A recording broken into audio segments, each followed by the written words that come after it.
Hello, bachcho.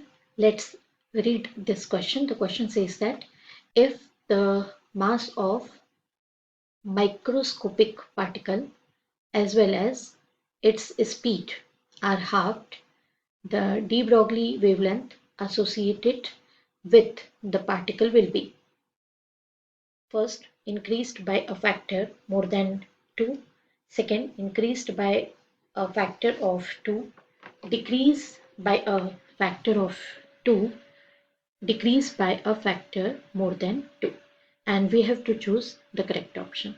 और इसके लिए बच्चों हम की कॉन्सेप्ट को डिस्कस करेंगे।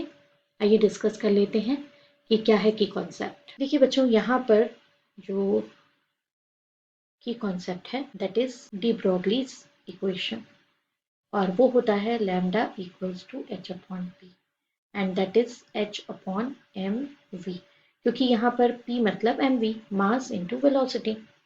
तो अब हम इसी को ध्यान में रखते हुए आगे चलेंगे। ठीक है, तो हम कैलकुलेशन करते हैं सॉल्यूशन में। जैसा कंडीशन है कि lambda is inversely proportional to p. So lambda 1 divided by lambda 2 is equals to 2v2 divided by m1। यहाँ से मतलब रिलेशन क्या आ जाता है कि lambda is equals to some constant divided by mv। अभी constant constant यहाँ से कैंसिल आउट हो जाएगा और ये इन्वर्स रिलेशन के साथ m2v2 और अपॉन में m1 होगा।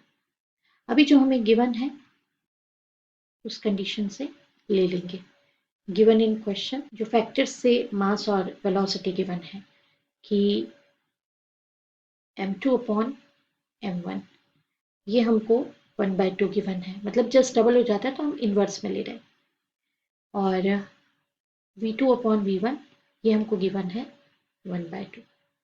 तो देयरफॉर हमारा जो लैम्डा 1 अपॉन लैम्डा 2 है ये हो जाएगा 1.2 इंटू 1/2, दैट इज 1/4 हो गया। तो लैम्डा 2 का जो वैल्यू है वो हो जाएगा 4 टाइम्स ऑफ लैम्डा 1। तो ये इंक्रीज हो गया बाई फैक्टर ऑफ 2। मतलब यहाँ पे अगर हम ऑप्शंस को चेक करना चाहें तो चलिए ऑप्शंस में चलते हैं और ऑप्शन को चेक कर लेते हैं। Increased by factor more than 2, आइए चेक करते हैं। Increased by factor more than, तो option number 1, this is right answer, final answer. I hope you understood it well. Best of luck. Thank you.